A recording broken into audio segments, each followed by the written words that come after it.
He remembered the silence before Earth burned. Captain Renner stood alone in the observation deck, staring out into the black. The stars didn't blink out here. They just watched, distant and indifferent, as worlds lived or died. Behind him, the faint hum of power throbbed through the deck plating beneath his boots. The Hurricane class. His ship. His vengeance. 6 months ago, the galactic Concord sat across from Earth's delegation and laughed. Their long-necked diplomats, all glittering scales and smug tones, called humanity a salvage species.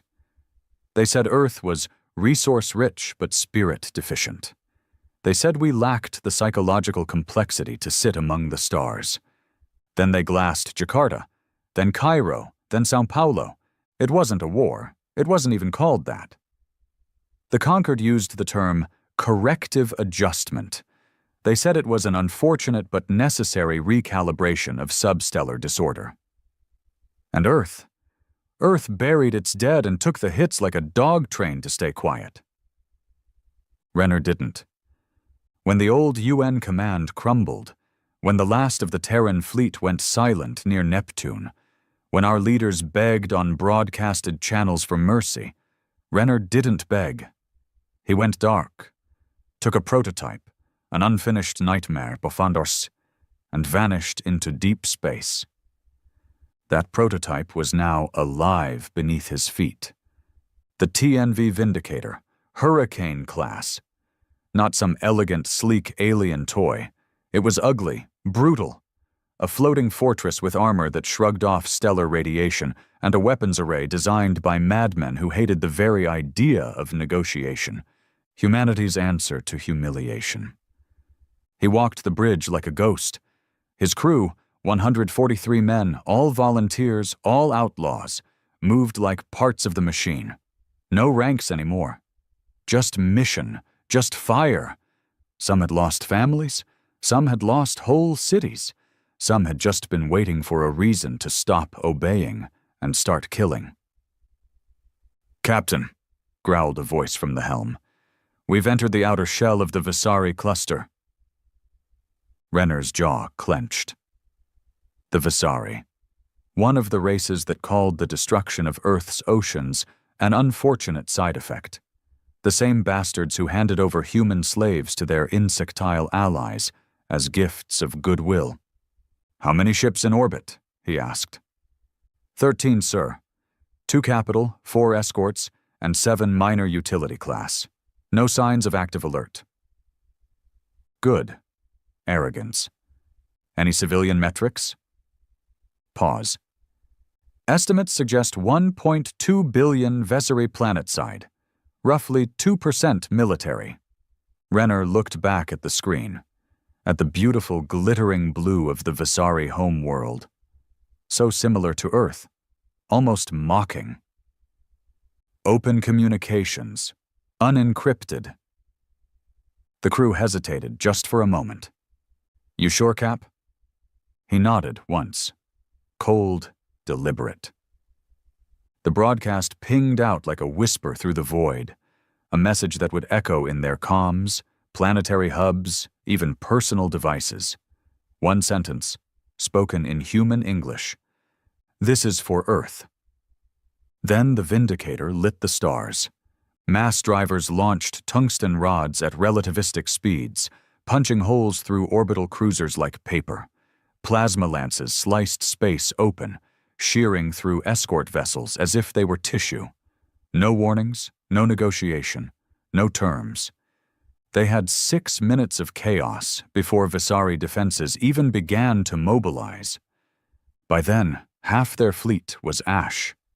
Renner stood calm in the center of the storm, watching the enemy burn with the same blank expression he wore at Jakarta's funeral broadcast. There was no joy in it, no triumph, only debt and repayment. Because this wasn't justice. This was reminder. Humanity had limits. We begged, we pleaded, we groveled, but we don't forget. And when we strike back, it's biblical. "Target planetary command relay," Renner said flatly. "Full charge. Wipe their voice off the grid. And with that, the Hurricane class roared again. The Visari system bled silence. After the first barrage, the orbital net was gone, shredded, vaporized, or drifting uselessly in charred debris fields. Their military protocols had never accounted for a human war machine of this scale, and certainly not one with the rage to wield it like a weaponized memory. Renner didn't smile. He didn't even blink. His voice remained the same low growl that had carried him through 27 denied promotions, 4 reprimands, and now 1 personal war. Scan surface, civilian broadcast centers. His eyes stayed locked on the tactical readout. The Visari had finally launched their counter, a small wing of atmospheric interceptors, weak plasma cannons, and outdated defense cruisers coming out from the shadow of their moons. Too late. "They're trying to jam us," said Gale, his comms tech, scarred and sharp-eyed. "I can still punch through." Renner nodded. "Good. Patch me to civilian band." She hesitated. "Sir, if we go live, the whole Concord will hear it." "I want them to." A small nod, then a green light on his panel. He spoke. "To the Visari people. This is Captain Renner of the Terran Navy Vindicator. I am not here to conquer. I am not here to negotiate. I am here to remember. You allowed your leaders to burn Earth's skies. You sat silent while your warships glassed our cities. You watched humans dragged into chains and didn't speak. Now, you will remember." He didn't wait for a reply. They'd reply in screams soon enough. "Arm the Hellfire package," he said to his weapons lead. "You want to full deploy it?" "Planetary broadcast hub. Hit it with both warheads. Total vapor." Silence. Even among his hardened crew, there were lines that sounded insane, unthinkable, but not for Renner. Not now. Not after Cairo. "Do it." 10 seconds later, the Hurricane-class ship loosed a pair of sun-scorched warheads. Old school, crude, nuclear. A deliberate insult. Aliens prided themselves on clean kills, elegant beam weapons, techno-neat warfare. But humanity, when enraged, fought like it meant it. The impact crater covered 100 kilometers. The shockwave killed another 5 million. The Visari communications went dark, except for emergency beacons blinking like dying stars. "Sir, atmospheric disruption from the blast is creating orbital interference. We've got 2 cruisers trying to break from the far side of the planet." "Let them run," Renner said. "They'll spread the message faster than we can." 30 minutes passed. Then an hour. Then 3. In the quiet that followed, Renner walked the underdecks.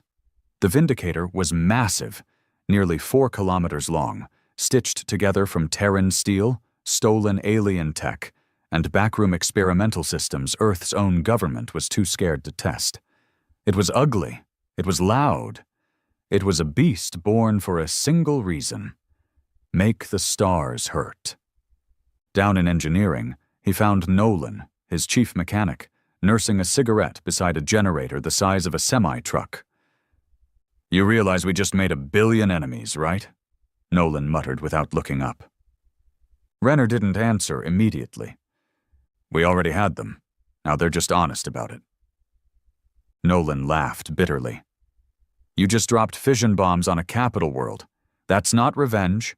That's extinction-level diplomacy." "Good," Renner said. "Let them know what extinction tastes like." He turned and walked on. There was no time for debate, no space for guilt, not anymore.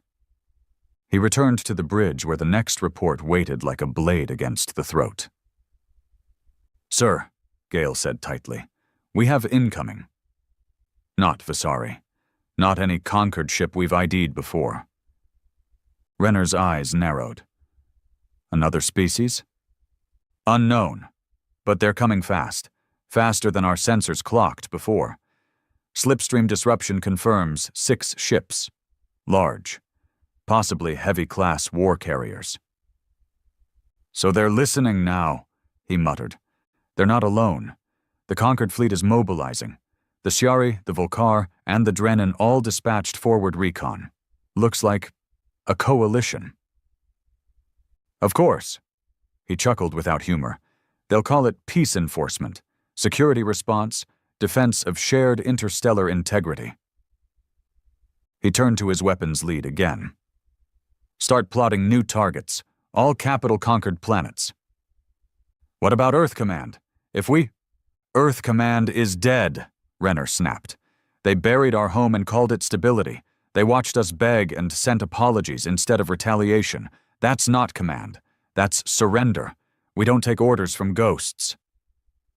A cold silence swept across the bridge. Then nods. No protests. Every man here had made peace with death long ago. 6 hours later, the Vindicator slipped from Visari orbit under cloak, leaving nothing but ruin behind. Every orbital defense had been crushed. Every Visari broadcast screamed for aid. And every conquered ambassador now had a single undeniable message in their hands. Humanity could not be bullied anymore. The next target was already logged. Volkar Prime, the diplomatic capital of the conquered. A shining example of alien order and cooperation. A hub of policy. That's why it had to burn. But before the jump, Renner gave orders for quiet. No engine hum. No interior comms. Just rest. He locked himself in his quarters and let silence claw at his skull. He didn't drink. Not anymore. He needed clarity. But he stared at the small, hollow projector on his desk for a long time. It displayed an image, cracked, flickering, of a boy. 7 years old. Black hair, lopsided smile, holding up a crayon drawing of Earth and a spaceship. His son, dead in Jakarta, no grave, no body, just a heat signature, and a silence that never left. Renner exhaled hard and turned it off. He couldn't feel that now. He couldn't afford to feel anything. In deep space, the Vindicator stopped mid-jump as alarms wailed. "Slipstream interference!" Gale shouted. "We've been pulled!" "Who has the tech to interrupt a Hurricane-class jump?" Nolan growled. "Only one possibility," Renner said grimly. "Conquered black site systems." The ship shook violently. Lights dimmed, panels cracked. And then, they weren't alone. 6 massive vessels emerged from nothing. Angular, jet black, devoid of markings. Silent killers. Conquered judgment class. Illegal even by their own laws. The message came before weapons locked. "Terran vessel, you are in violation of Galactic Accord 88-7. Stand down. Surrender your ship and prepare for boarding." Renner didn't even blink. "Open comms." A beat. Then Gale nodded. Renner stepped forward, stood tall, and said calmly, "You burned Earth. You enslaved our people. You erased our cities. Now you want to erase the ones who survived?" "No. You had your chance." He nodded once. "Fire all forward cannons. Launch Raven Swarm." The bridge lit up in red. The Hurricane-class battleship, bruised and brutal, came alive again. Out of the belly of the beast came the Ravens, autonomous kill drones, programmed with one directive: shred anything not born on Earth. They moved like death, fast, invisible to Concord sensors, and armed with AI disruptors designed specifically to cripple Concord tech. 3 enemy ships were down within 2 minutes. The others fought harder: beam cannons, shock fields, nanomines. The Vindicator took hits. The hull screamed. A breach opened on Deck 12, killing 4 men instantly. Fire licked the ceiling. Emergency bulkheads slammed shut. Renner stood motionless. "Status." "Shields down to 43%. hull breach sealed, enemy fleet crippled. Finish them. It took another 7 minutes. Then the silence returned. A graveyard of conquered pride. After cleanup, the bridge ran quiet again. "Captain," Gale said softly, "we've intercepted transmissions. Earth is rallying. There are riots, protests, support too. But the UN fragment says you're a traitor now. They've issued a formal warrant." "Good," Renner said. "They called you the Butcher of Visari." He chuckled darkly. "I've been called worse." There was a pause. "Any regrets?" Renner stared out at the wreckage. "No." "Not even what comes next?" He didn't answer. Because he knew what came next. The Concord would unite. They would build fleets. They would paint Earth as a rogue world, a threat to order, a terror species. The diplomatic channels would collapse. Trade would stop. Sanctions, embargoes, and then war. But Renner didn't regret it, because humanity had been dying in silence. Now, at least, it would scream. The storm didn't stop at Visari. It bled outward like a virus injected straight into the galaxy's heart. Within a week, 7 alien news nets had declared Earth a galactic menace. Conquered diplomats used words like containment and preventative response. Trade routes were shuttered. Travel zones locked down. Humans living off-world vanished, detained, deported, or dead. But no one could touch the Vindicator. Not yet. She drifted on the edge of conquered territory, half ghost, half legend, a warship that had become something else entirely, a symbol of the reckoning humanity had never been allowed to unleash until now. And at the center of it all was Renner. Quiet, cold, unmoved. Inside the command deck, surrounded by scorched metal and flickering lights, he studied the data feed pouring in. A dozen alien systems had started evacuating their outlying colonies, fearing strikes. Fear was good. It meant they finally understood what they were dealing with. "Next target?" he asked. Gale, pale and grim, pulled up the projections. "Volcar Prime is tightening planetary defenses. Interceptors, shield satellites, orbital mines. They know we're coming. Let them. But there's chatter, sir."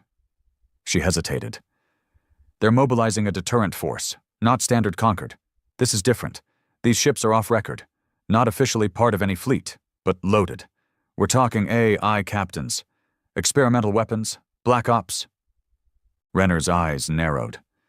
"They scared enough to break their own rules, huh?" "Terrified," she said quietly. He leaned forward, fingers drumming once on the console. "Good." Then he stood. The Vindicator arrived at the edge of the Volcar system 12 hours later. Not cloaked, not hidden. Renner wanted them to see it coming. He wanted fear to roll through their streets like thunder, but something was off. "Where are their patrols?" he asked. Nolan tapped through the scans. "Gone. All orbitals pulled back. No scout ships, no interceptors. Either they ran scared or—" "They're baiting us," Renner said. And they were. The moment the Vindicator crossed the first defense ring, alarms flared, space fractured. Not just one ship, not 2. 26. Judgment class, interdiction class, even experimental cloaked frigates. They'd surrounded the Vindicator in silence and waited, calculating, cold. "Ambush confirmed," Gale shouted. "Slipspace interference engaged. We're locked out." Weapons charged around them. Hundreds of targeting arrays flicked on in unison. Then a signal came through. Video. High definition. Polished, condescending. A Volcar admiral appeared on screen, long-limbed, smooth-skinned, wrapped in ceremonial armor, the kind worn when one species expected to crush another as an example. "Terran vessel. This is Admiral Sukar of the Conquered Unified Retaliatory Fleet. You will power down your weapons, disable your engines, and prepare to be boarded. You are surrounded. You are outgunned. You are alone. Renner stared at the screen like it had personally insulted his son's memory. Then he stepped forward. You've made 3 mistakes, Sukar. First, you assumed numbers matter to a species raised in chaos. Second, you think we ever feel alone. He tapped a sequence on the console. A deep vibration rumbled through the Vindicator's frame.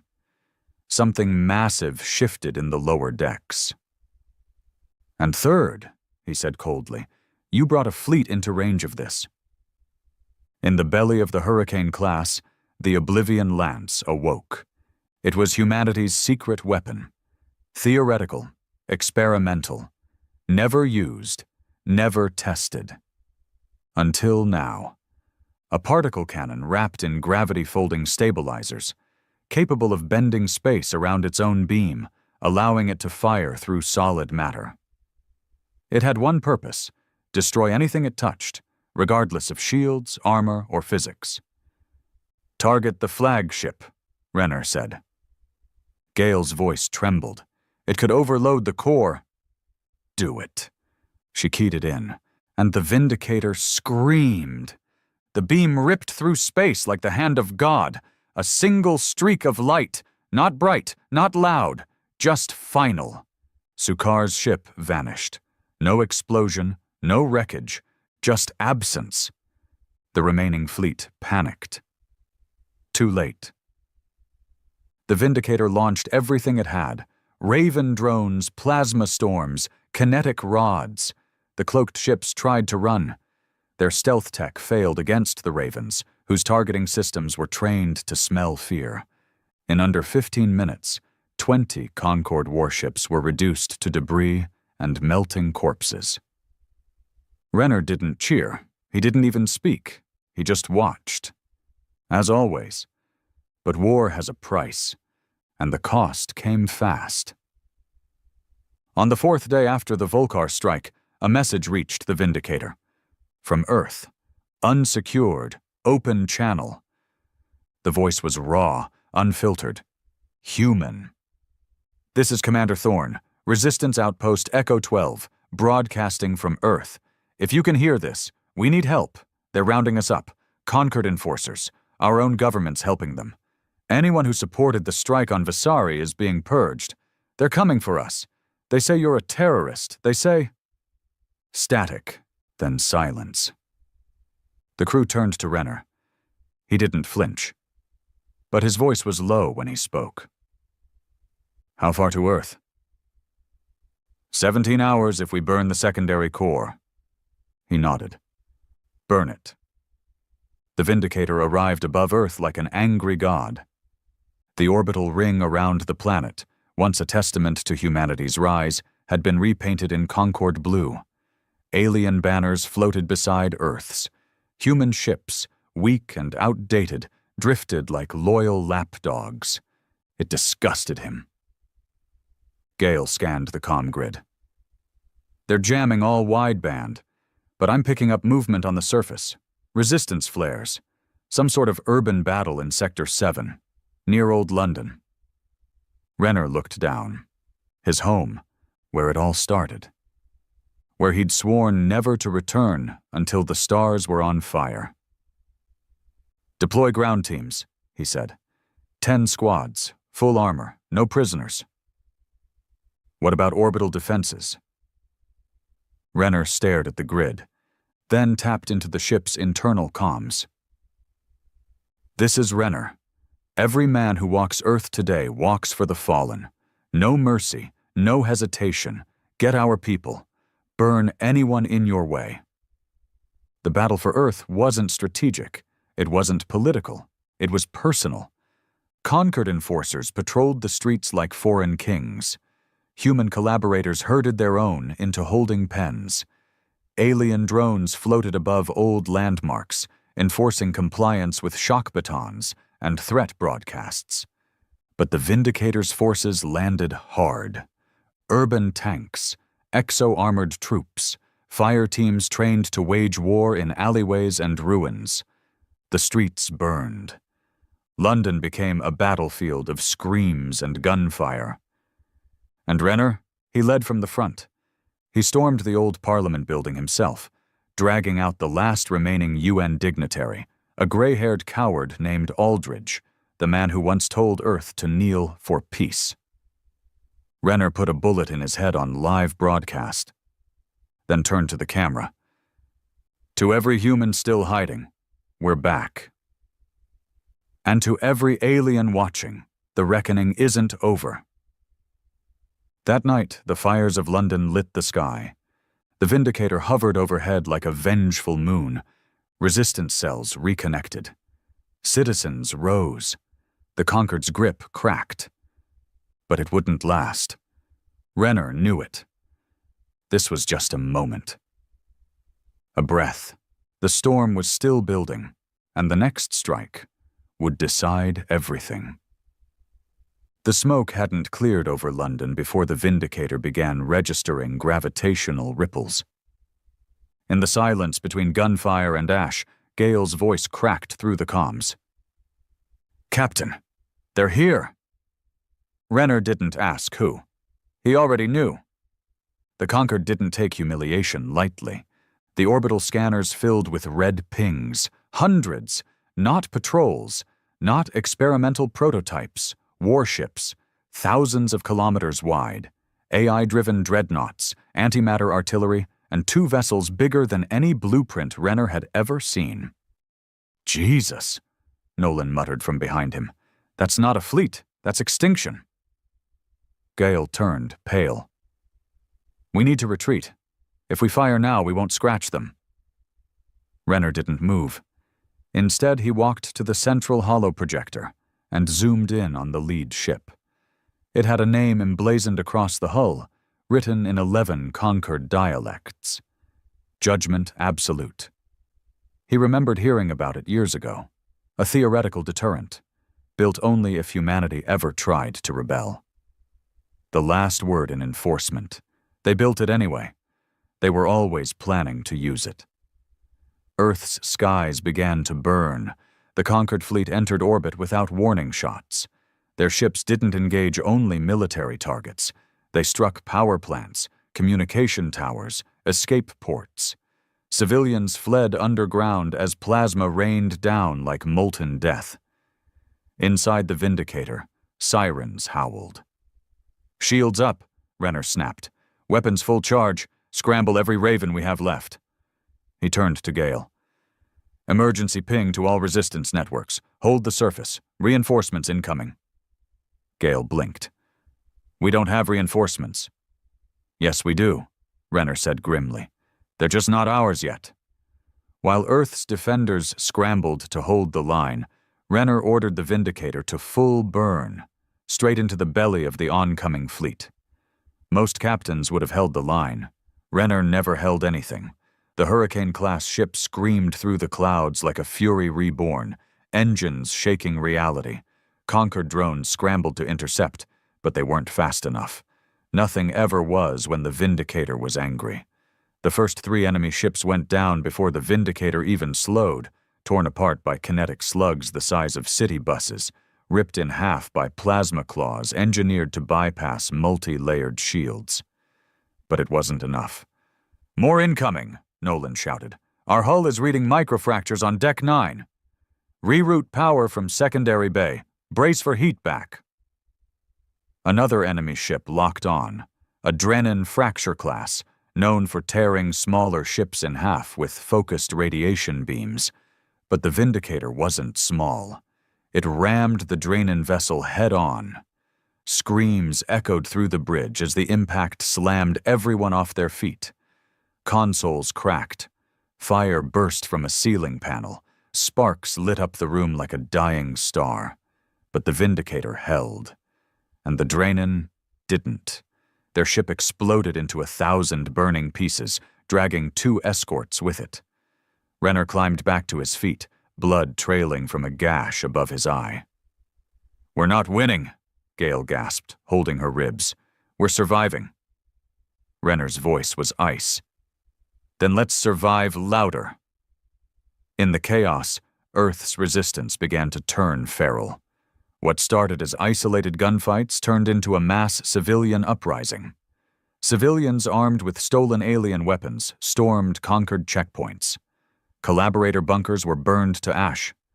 People who once feared to speak now screamed war cries in every street, rooftop, and tunnel. Renner had lit the match. Earth was finally on fire. But the Judgment Absolute hadn't moved yet. It hovered in geosync orbit, silent, ominous, waiting, until suddenly it didn't. Gale saw it first. It's powering something. What? She froze. I don't know what it is. It's not listed on any Concord manifest. It's channeling graviton energy, massive amounts. Renner didn't hesitate. Target it, Oblivion Lance, now. We can't, she hissed. Coolant's fried. After the last overload, the core's unstable. Nolan's voice echoed from engineering. If we fire the lance again without cooldown, it could cook half the ship. Renner looked out the viewport at the Judgment Absolute. We'll die anyway if we let it fire first. He turned. Do it. In the depths of the Vindicator, engineers screamed as they rerouted every ounce of power into the lance. The ship groaned, buckled, and nearly tore itself apart. But the weapon came online. Gale fed in coordinates. Locked. Renner closed his eyes. Fire. The Oblivion Lance ripped space open again. A beam twisted through physics, bending light, folding heat, and struck the Judgment Absolute dead center. There was no explosion. Just silence. Then a pulse. A ripple so deep it knocked out every sensor on the Vindicator. The conquered fleet staggered. Smaller vessels disintegrated. Earth's orbital layer went black. The Judgment Absolute had survived. Barely. Its armor burned, half its core exposed, internal reactors flickering like dying suns. But it was still there, and it was angry. Retreat, Gale shouted. No, Renner said. One more push. Cap, we've got less than 30% weapon capacity. Then ram the bastard. Stunned silence. Captain, if we ram a ship that size, we die, he said flatly. But they die first. Nolan's voice cracked through the comms. Engineering's locking main thrust. You want to finish this with one big middle finger? I'll deliver it. Renner nodded. Do it. The Vindicator turned. Every system rerouted to propulsion. No more shields, no more guns, just momentum. Inside, the crew worked like the damned, sealing off leaks, securing reactors, praying to gods they stopped believing in years ago. Renner stood at the front of the bridge as the Judgment Absolute grew closer in the viewport. His breath was steady, his eyes locked. He'd buried friends, watched cities die. He had no more rage left, just purpose. Impact in 30 seconds, Gale said. And then, just before they hit, something changed. Another ship emerged from nowhere. Then 2, then 5. Human. Old Earth warships, obsolete, barely functioning, piloted by rebels, pirates, smugglers, civilians in stolen conquered vessels. All of them racing into the fray like flies toward a fire. What the hell? Nolan muttered. Gale's mouth fell open. It's the Resistance. Renner stared and smiled, the first real smile in years. Looks like we're not alone after all.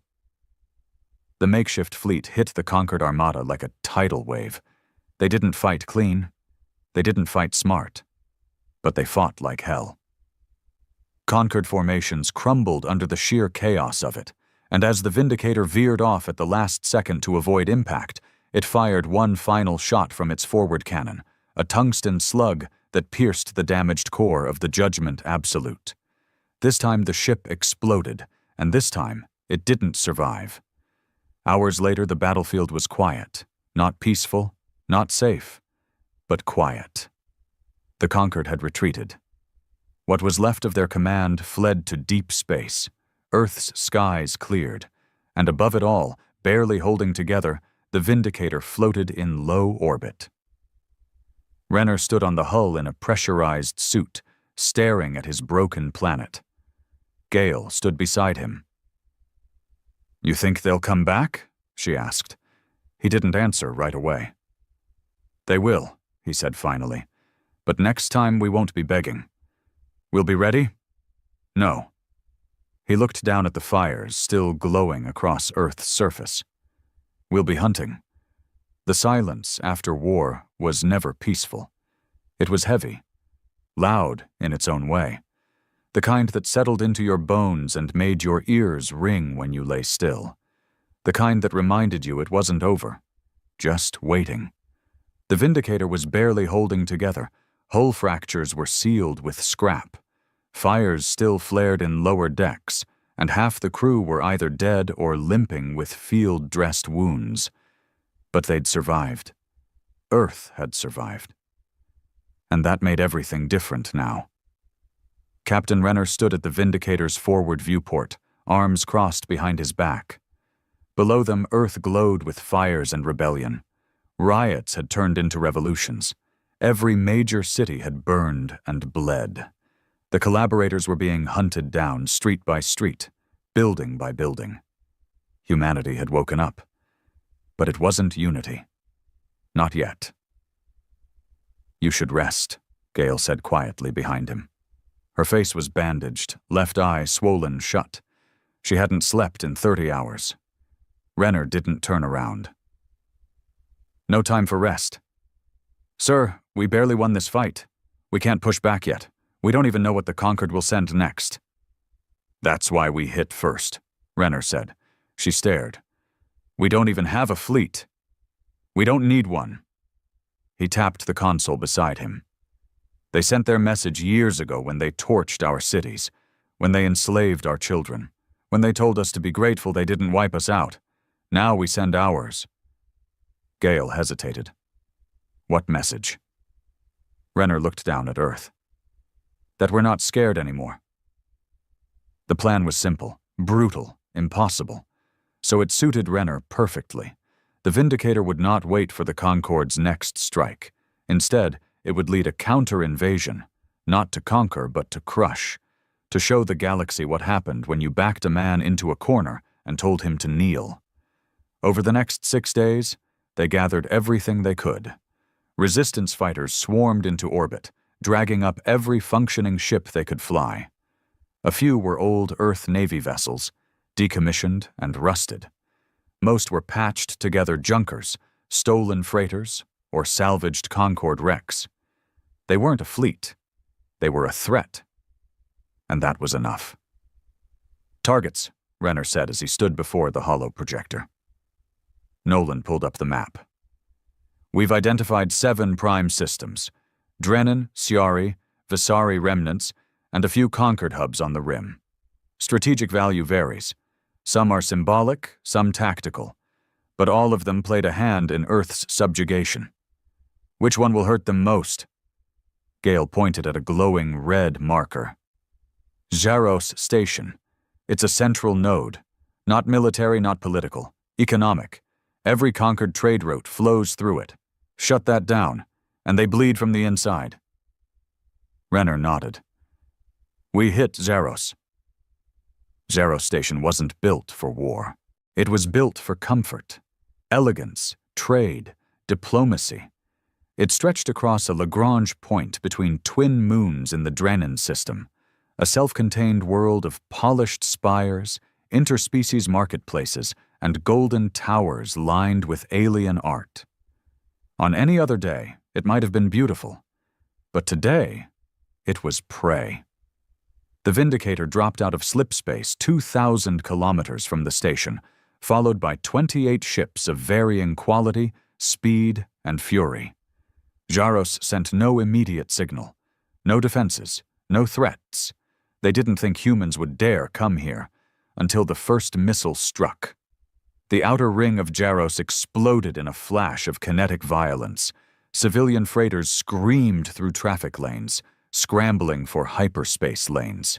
Diplomats ran for sealed chambers.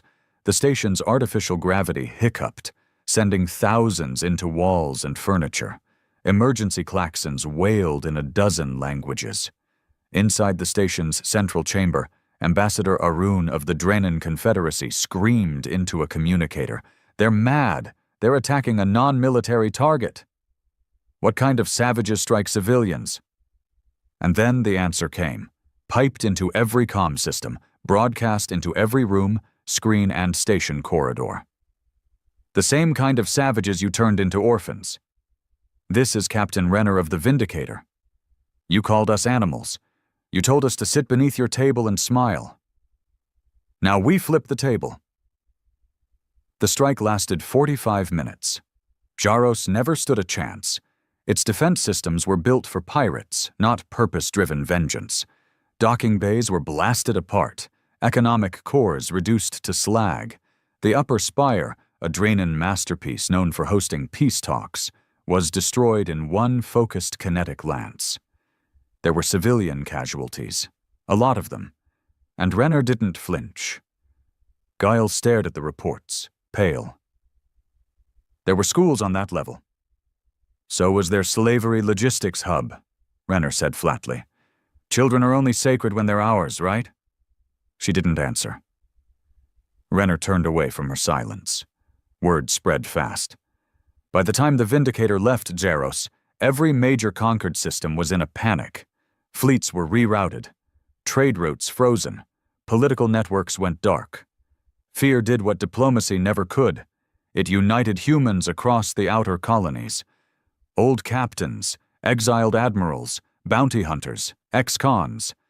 They started calling themselves the Iron Veil, an unofficial Terran fleet, loyal to no flag, no council, just Earth, and Renner's vision of reckoning. 26 new ships pledged allegiance this morning, Nolan reported. 14 of them are barely space-worthy. One's powered by a damn fusion generator held in with duct tape.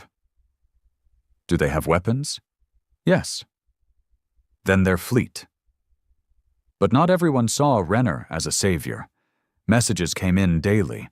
Some were from surviving Earth leaders, scattered remnants of a system that had collapsed under its own spineless weight.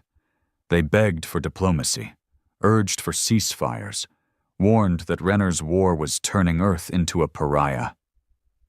He ignored them all. But one message, intercepted from the Conquered Core Council, got through. It wasn't a threat. It was a deal.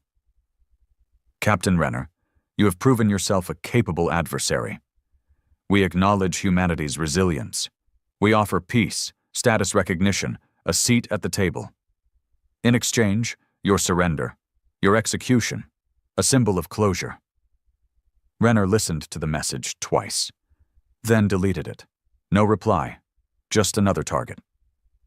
On the 6th day after Jaros, Gale came to him with new intel. "Cap, we found it." He looked up. "Found what?" She tapped the holomap and zoomed in. A facility. Deep conquered space. Not listed anywhere. Not military, not civilian. Hidden inside an asteroid field near the Volvex Rift. "What is it?" "Data suggests it's where they keep them." Renner narrowed his eyes. "The humans." Gale nodded. "The ones they didn't kill." A long silence. "How many?"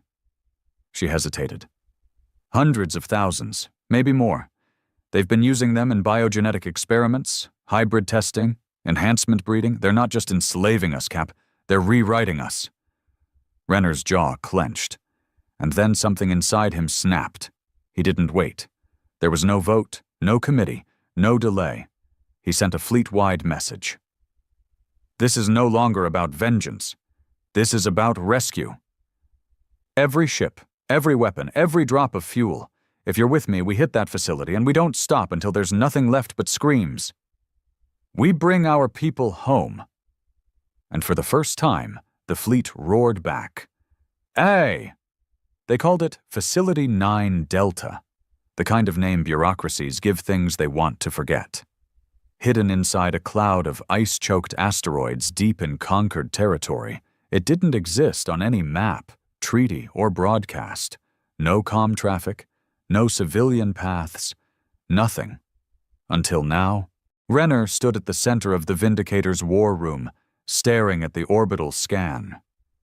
The asteroid field shimmered with strange heat signatures, artificial gravity pockets, station infrastructure cloaked in EM dampeners, and flickers of life forms.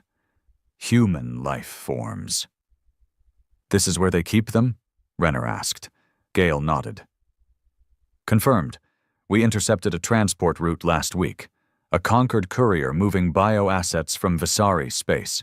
Inside were 47 humans in stasis, all tagged for transfer to 9 Delta. Survivors from Earth? Some, others bred." The word sat there like poison in the air. Renner's voice dropped to a whisper. "How long?" Nolan turned from the tactical screen. "Some of these systems have been active for decades.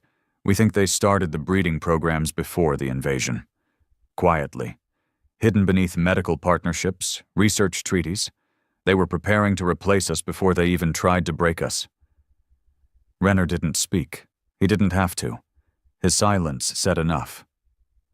The fleet moved 3 days later. 72 ships. Most were barely flight-worthy. Some were little more than flying guns with patched-together armor and duct-taped reactors. But they came. They came for the same reason Renner did, because they had family. Names, faces, memories. Because if this was true, if the Concord had been harvesting humans like cattle behind the galaxy's back, there would never be peace. Not ever. This wasn't about retaliation anymore. It was about purification. Ide Delta was tucked between 2 dead moons, shielded by a fractal cloaking array so advanced even Concord fleets couldn't locate it unless given precise coordinates. Most of the galaxy didn't know it existed. That was the whole point. But Renner had the coordinates, and the Vindicator had rage. The first ships entered silently, scout craft drifting like debris until they passed the last EM pulse wave. Then Renner followed, dragging the Hurricane-class battleship behind them like a scythe through tall grass. What they found chilled even the most hardened killers on his crew. 9 Delta wasn't a station. It was a machine. The asteroid field had been hollowed out and threaded with tunnels, labs, and containment spheres. Hundreds of them. Glowing blue like captured stars, floating inside grav fields. Each sphere held rows and rows of cryopods, stasis coffins with human bodies inside. Men, women, children, eyes closed, tagged, numbered, owned. Gale stared at the scans in shock. "They're being kept like inventory." Renner's voice was flat.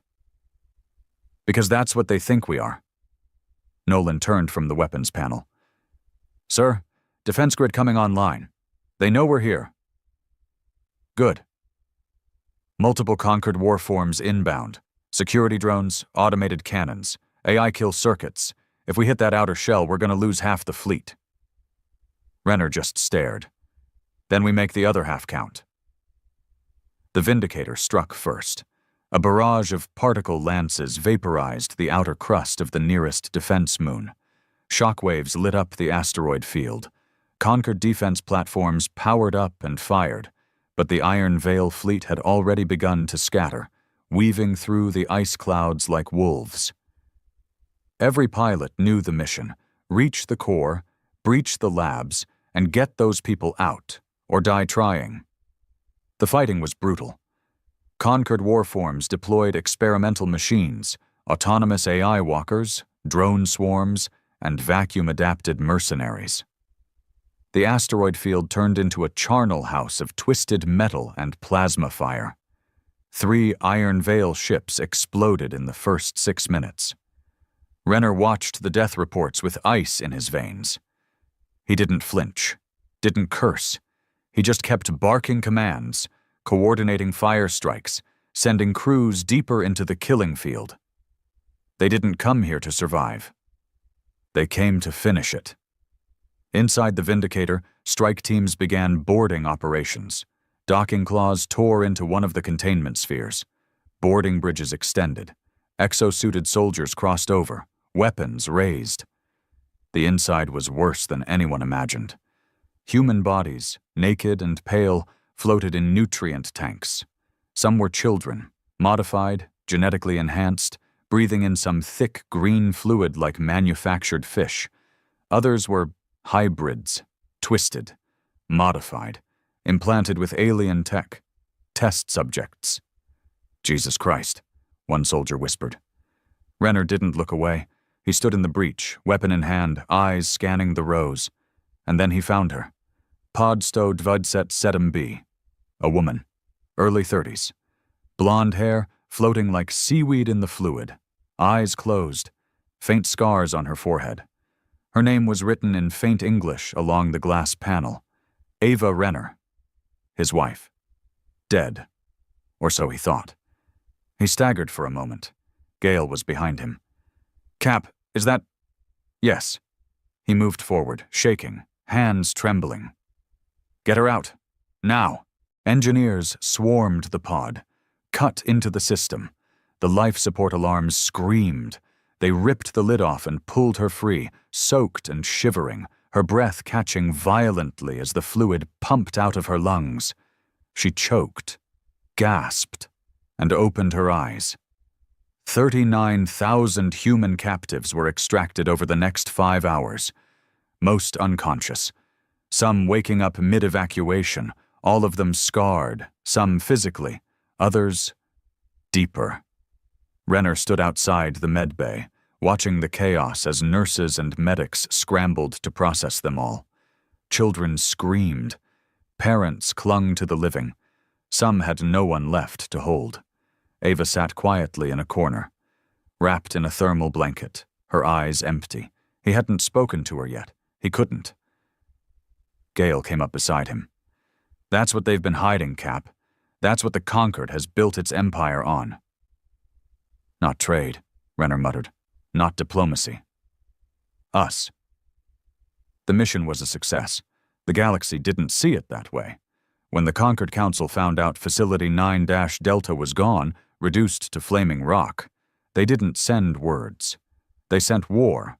A broadcast lit up across the neutral zones the next day. Humanity has declared itself a species of war criminals. You have violated every galactic convention. Your captain is a terrorist.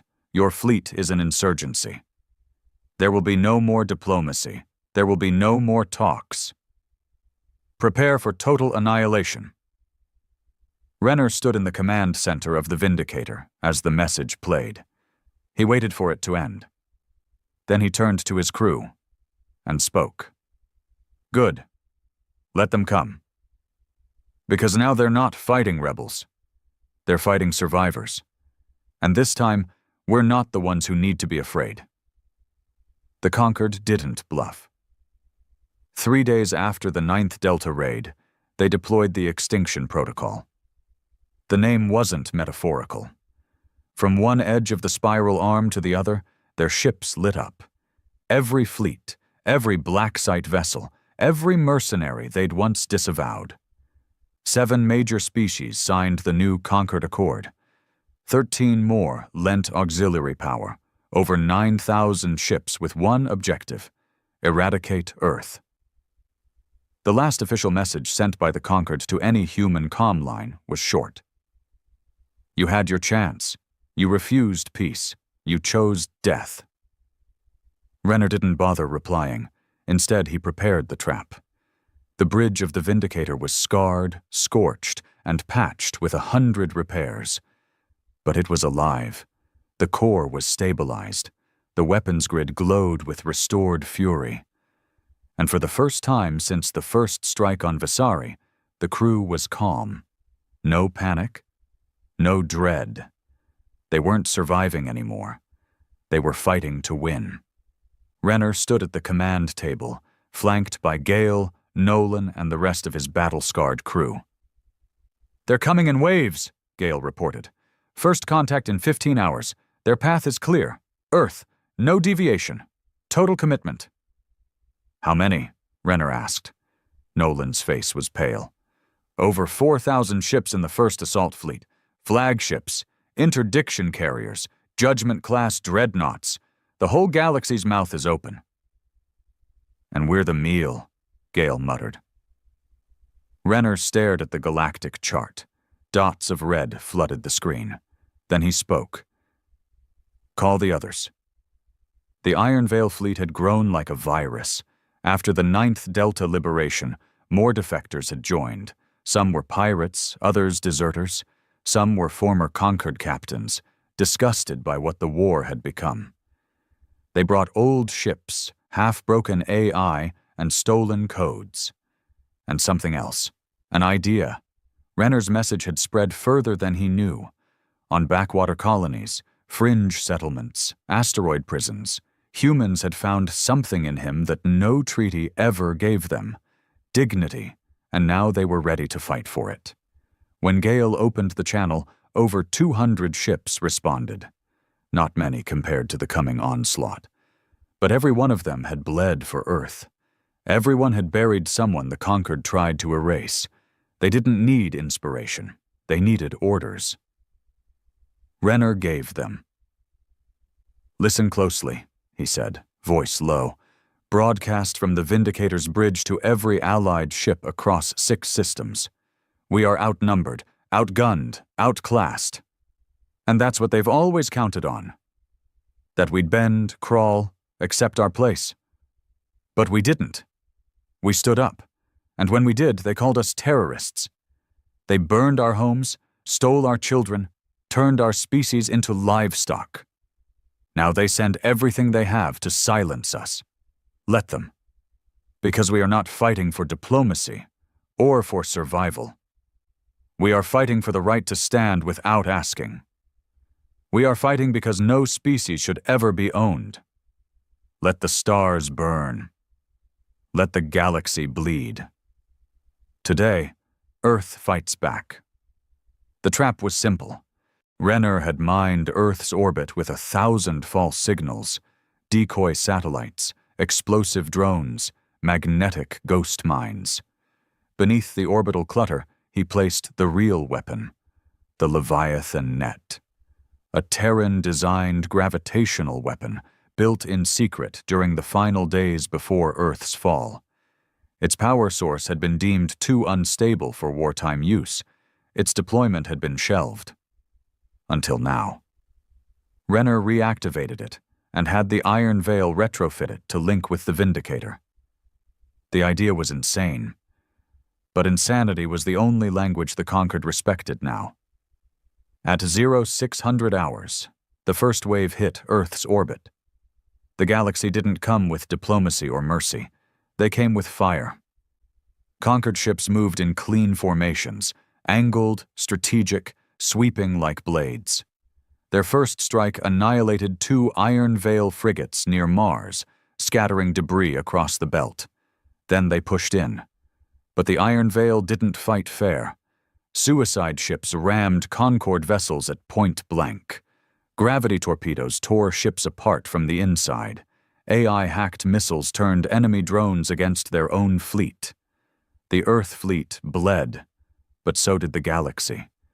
Then the Vindicator entered the field. Renner's voice came across open comms, not just to his fleet, but to the entire Concord armada. You came to erase us. Let me show you what erasure looks like. He activated the Leviathan net. In seconds, the grid pulsed. It locked onto Concord's fleet via their own jump signatures, gravitational trails like fingerprints. The net reversed the gravity fields, then multiplied them. Thousands of ships began to drift, pulled toward each other by impossible force. Carriers smashed into cruisers. Frigates collapsed into dreadnoughts. The vacuum screamed with rupturing hulls and detonating cores. The first wave of the Conquered fleet lost over 400 ships in under 7 minutes. And it wasn't over. On the surface of Earth, human resistance surged. Armed with weapons scavenged from the battlefield, they turned every city into a kill zone. Conquered ground units that landed met nothing but guerrilla traps, improvised charges, and flamethrowers in narrow streets. From Cairo to Seattle to New Tokyo, humans fought like cornered beasts, but with one difference. They weren't cornered anymore. Back in orbit, the Concord scrambled. Their rear formations disengaged. Others tried to warp out, only to find that the Vindicator had deployed interdiction mines powered by the reactor core of Ix Delta's remains. A poetic twist, their sins used against them. Still, they outnumbered Renner's forces 5-1. That's when the exiles arrived. Former Concord ships, ghost fleets, pirate armadas. Humanity wasn't alone anymore. From the edge of the system, new signals poured in. Ships bearing no flags, painted black, some with Terran markings, others old and erased. They didn't answer hails. They just fired. The Concord's second wave fractured before it even got close. The final phase had begun. Inside the Vindicator, the core was beginning to overheat. "Sir," Nolan yelled, "Leviathan net is destabilizing. If we keep pulling gravity through the reactor, we risk a full cascade." Renner didn't hesitate. "Route all power to weapons. We'll burn the net if we have to." Guile stared at him. "If we burn the net, we burn us too." "I know." She paused, then nodded. The final hour of the battle wasn't strategy. It was rage. Humanity had no polished ships, no pristine fleets, just pain, and every ounce of it was turned into fire. Renner led the final charge, the Vindicator diving headfirst into the Concord's rear flank, cannons screaming, AI drone swarms pouring from every bay. Concord ships turned to flee. They were cut down. Others begged for mercy. They received silence. Renner's last message before the final shot was short. "Earth says no." By the end of the day, 80% of the Concord invasion fleet was gone. The rest? Broken, scattered, their arrogance shattered. Inside the Vindicator, fires raged, hull plates buckled. The ship groaned like a wounded beast. Gale collapsed at her console, bleeding from her shoulder. Nolan coughed black smoke. Renner stood at the center, watching the wreckage drift past the viewport. Earth's skies were dark, but for the first time in generations, they were ours again. The war didn't end with silence. It ended with ashes. For 3 days, the sky above Earth remained black with debris. Fractured hulls drifted across low orbit like metal corpses. Fires still burned in the clouds. Radio static buzzed through comms, unreadable, unintelligible, like the ghosts of voices that hadn't finished speaking before they died. Renner sat alone in what was left of the Vindicator's command chamber. The view screen was cracked. Half the ceiling had collapsed. The war table was scorched black with plasma damage, and the systems barely flickered with auxiliary power. Everything around him smelled like smoke and blood. He didn't care. He'd done what no one thought was possible. He didn't save Earth. He took it back. Outside, the world was trying to breathe again. Old cities woke from the rubble. Resistance cells became councils. Former prisoners emerged from conquered labor camps, blinking into daylight. Children born in chains walked free for the first time. The Iron Veil was no longer a rogue fleet. It was the new military arm of humanity. Their ships patrolled orbit, picked through the wreckage for survivors, and hunted down the last fleeing conquered signatures across nearby systems. For the first time in galactic history, alien ships ran when they saw Terran hulls. They'd learned what arrogance cost, but even victory had a body count. Renner kept the names in his head. Anderson, Reyes, Tomar, Clark, Gale's little brother, Nolan's wife, Ava's father, his own son. He never wrote them down. He didn't need to. They were tattooed into his spine. "You should come down." Gale's voice came through the comm. Quiet, rough. She was healing, stitches along her jaw, arm in a sling. But she was alive. "Cities are rebuilding," she said. "The Iron Veil's forming a provisional government. The old UN's gone. No more puppet flags. People are asking for you." Renner didn't move from his seat. He stared at the dark sky, watching pieces of conquered ships slowly spin through the clouds.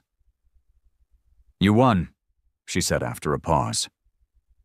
"I didn't win," Renner muttered. "We're free." He looked down at his hands, burned, bandaged. "I didn't fight for freedom." Gale said nothing. He finally turned to the communication. "I fought so we could remember who we are." He eventually descended to Earth a week later, not with ceremony, not with banners, just a personal shuttle and a faded coat. The people didn't cheer. They didn't need to. He walked through the streets of London, or what was left of it. Buildings were half-gutted, scorched, some still smoking. But the people were building again. Hammers replaced guns. Laughter replaced gunfire. Kids ran through broken fountains like they'd never heard of orbital bombardments. Ava waited for him at the old Parliament steps. She'd recovered faster than anyone expected. Her eyes were sharper.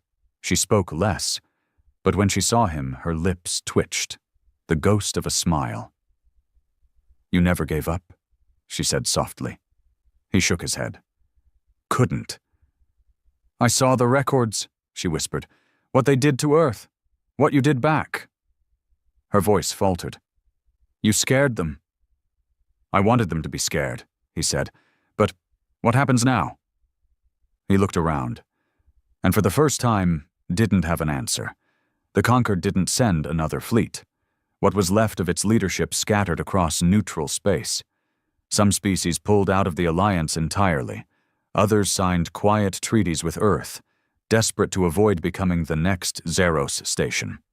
The galactic trade lanes rerouted. Humanity was no longer considered dangerous. They were now untouchable. But Earth's new seat at the galactic table wasn't built on diplomacy. It was built on terror. And they all knew it. 6 months passed. The Vindicator was grounded permanently, parked in a dry dock facility orbiting Mars. It would never fly again. Its systems were too unstable. Its core had cracked. But no one dismantled it. They left it as it was, scarred, half alive. A monument. Every survivor who walked its halls said the same thing. It didn't feel like a ship. It felt like a grave. Renner refused all political positions. They offered him everything: a seat in the Earth Assembly, a planetary fortress in his name, a galactic ambassador title. Some even wanted to crown him Warden of the Core Systems. He declined them all. "I didn't burn the galaxy to wear its ashes like a crown." So he left. Quietly. No one knew where. Some say he went off-grid, into the deep void, chasing conquered remnants for closure. Others believe he returned to Jakarta's ruins, built a home where his son once played. A few think he died quietly in some off-world colony, a man whose war finally caught up with his soul. But none of them really knew. All they had was his last message, broadcast once before he disappeared, unlisted, untraceable, but recorded. This galaxy doesn't belong to empires anymore. It belongs to the unforgotten. Every name you erased, every child you stole, every city you turned to smoke. They live on, in every human who learned that peace without dignity is just a prettier prison. We don't kneel anymore. You taught us how to fight. Now remember why you should have taught us peace instead. And then, silence. 10 years later, the galaxy had changed. The Conquered was fragmented, scattered into minor states. Some still refused to deal with humans. Others begged for Terran technology and trade.